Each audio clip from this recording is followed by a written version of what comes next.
ഈശോയിൽ പ്രിയപ്പെട്ടവരെ, ഒത്തിരി സുഖം തരുന്ന സ്ഥലങ്ങളിലായിരിക്കുന്നതാണ് നല്ലതെന്ന് നമ്മുടെ ശരീരം പറയുന്നു. ഒത്തിരി സന്തോഷവും സ്നേഹവും അംഗീകാരം കിട്ടുന്നിടത്ത് ആയിരിക്കുന്നത് നല്ലതാണെന്ന് മനസ്സ് പറയുന്നു.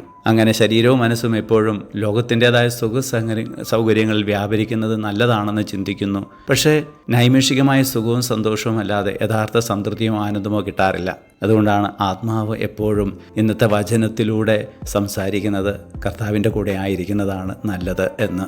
അതേ പ്രിയപ്പെട്ടവരെ, സങ്കീർത്തനം 84:10 പറയുന്നുണ്ട്, അന്യസ്ഥലത്ത് 1000 ദിവസം ചെലവഴിക്കുന്നതിനേക്കാൾ കർത്താവിൻ്റെ അങ്കണത്തിൽ 1 ദിവസം ചെലവഴിക്കുന്നതാണ് കൂടുതൽ നല്ലതെന്ന്. കർത്താവിനോടൊപ്പം വസിക്കുമ്പം നിത്യമായ ആനന്ദവും സമാധാനവും സന്തോഷവും നമ്മൾ അനുഭവിക്കുന്നു. സങ്കീർത്തനം 15:1-2 ഈ കർത്താവിൻ്റെ കൂടെ വസിക്കാൻ സാധിക്കുന്നത് ആർക്കാണെന്ന് നമ്മളോട് പറയുന്നു. നിഷ്കളങ്കമായി ജീവിക്കുകയും നീതി മാത്രം പ്രവർത്തിക്കുകയും ഹൃദയം തുറന്ന് സത്യം പറയുകയും ചെയ്യുന്നവനാണ് കർത്താവിൻ്റെ കൂടാരത്തിൽ വസിക്കുവാൻ ഏറ്റവും യോഗ്യൻ. ഈശോയെ, ഞങ്ങളെ അനുഗ്രഹിക്കണമേ, ഇപ്പോഴും എപ്പോഴും എന്നേക്കും. ആമേൻ.